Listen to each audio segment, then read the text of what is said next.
Hello दोस्तों, कैसे सभी लोग। आप सभी का आपका अपना चैनल IND मैथ रिजल्ट्स में आपका स्वागत है और मेरा नाम नीतीश चौधरी है।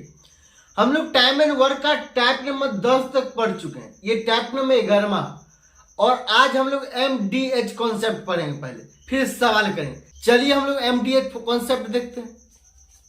अब MDH कॉन्सेप्ट क्या होता है? ये MDH कॉन्सेप्ट,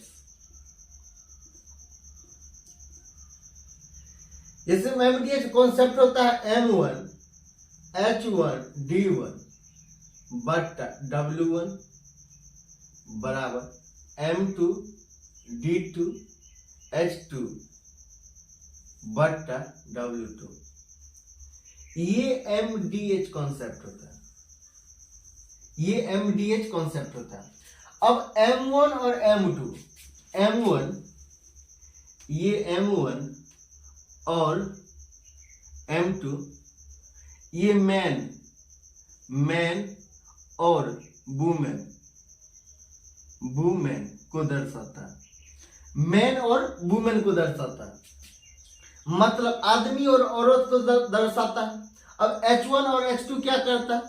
H1 और H2 ये आवर मतलब ये घंटा को दर्शाता है। ये घंटा को दर्शाता है। अब D1 और D2, ये D1 और D2, ये D1 और D2 डे मतलब दिन को दर्शाता है। डे मतलब दिन को दर्शाता है। W1 और W2, ये W1 और W2 वर्क काम को दर्शाता है। काम को दर्शाता है। काम, ये काम को दर्शाता है। M1 और M2 का मतलब मैन और वुमेन को दर्शाता है। H1 और H2 घंटा को दर्शाता है। D1 और D2 डे को दर्शाता है और W1 W2 काम को दर्शाता है। इस पर हम लोग सवाल पहले करेंगे।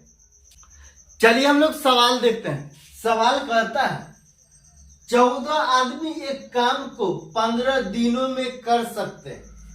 यदि 21 आदमी काम कर रहे हैं, वे उसी काम को कितने दिनों में पूरा करेंगे? उसी काम को मतलब M1 D1 बट्टा W1 M2 D2 बट्टा W1 कहता उसी काम को, इसीलिए W1 काम को और उसी काम को मतलब W1 काम को। ये W1 और ये W1 से आपस में कैंसिल हो जाएगा। M1 का मान कितना है? 14 आदमी है, तो ये 14 गुना 15 दिनों में कर सकता है, तो गुना 15 बराबर 21 आदमी, तो 21 गुना 21 आदमी काम कर रहे हैं, वे उसी काम को कितने दिनों में पूरा करेंगे, मतलब D2 का मान पूछ रहा है। तो ये 7 को 2 बार पढ़ेंगे, 7 को 3 बार पढ़ेंगे, 3 को 5 बार पढ़ेंगे। अब 5 गुना 10 मतलब ये D2 का मान कितना है? 10। यही आंसर। चलिए हम लोग अगला सवाल देखते हैं। अगला सवाल कहता है 35 आदमी एक काम को 6 दिनों में कर सकते हैं।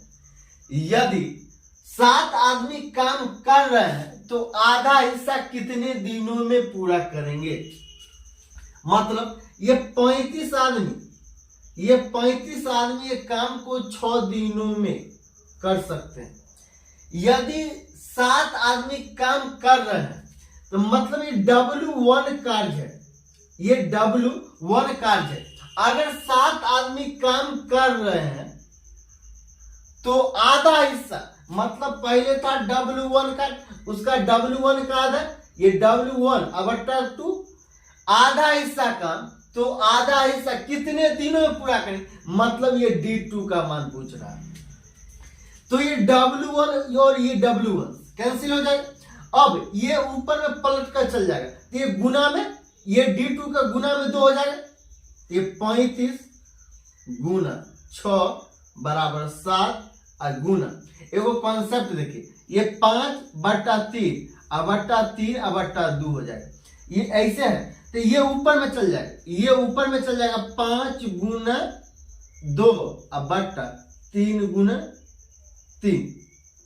तो इसीलिए इसके 7 गुना d2 के बट्टा में कुछ नहीं मतलब 1 है, और ये ऊपर में चल जाए तो गुना 2 हो जाएगा और गुना d2 ये 2 को 3 बार पढ़ने के बाद 6 कैंसिल, और ये 7 को 5 बार पढ़ने के बाद ये 35 कैंसिल, इसीलिए d2 का मान हो जाएगा 15। ये 15 दिन, यही आंसर। चलिए हम लोग अगला सवाल देखते हैं। अगला सवाल कहता है एक कार्य को n पुरुष 15 दिनों में पूरा कर सकते हैं, 5 पुरुष 3 दिन बाद काम छोड़ देते हैं, शेष कार्य 18 दिनों में पूरा किया, n का मान है। मतलब ये n पुरुष 15 दिनों में काम को पूरा कर सकते हैं। ये n नाम का n पुरुष ये नंबर ऑफ संख्या को दर्शाता है। n पुरुष 15 दिनों में काम को पूरा कर सकते हैं, 5 पुरुष 3 दिन बाद काम छोड़ देते हैं, 5 गो पुरुष 3 दिन बाद काम छोड़ देता है। मतलब n में से 5 घटेगा तो n व्यक्ति n पुरुष 3 दिन तक तो काम करेगा। तो n पुरुष पहले 3 दिन तक काम किया, प्लस n-5, ये n -5 पुरुष बचा। 3 दिन तक काम करने के बाद 5 व्यक्ति काम छोड़ दिया तो n-5 होगा, और शेष कार्य को 18 दिनों में पूरा किया तो गुना 18 तो n का मान है। तो यहां से 15n बराबर 3n प्लस 18n माइनस 18 × 90 तो ये 90। अब n वाला को एक साथ, ये 15n है, ये 18 है, ये माइनस में है 90, इधर आएगा तो प्लस में, तो ये 90 हो जाएगा। ये 3n है, ये 18n है, 21n हो जाएगा, ये 21n हो जाएगा, और ये माइनस इधर प्लस में है 15n, उधर जाएगा तो माइनस में, ये 15n हो जाएगा। अब 21 में से 15 जाएगा, कितना n हो जाएगा? ये 6n हो जाएगा, आई 90। ये 6 को ये 15 बार पढ़ेंगे तो ये 90 कैंसिल हो जाएगा, इसीलिए n बराबर 15, यही आंसर।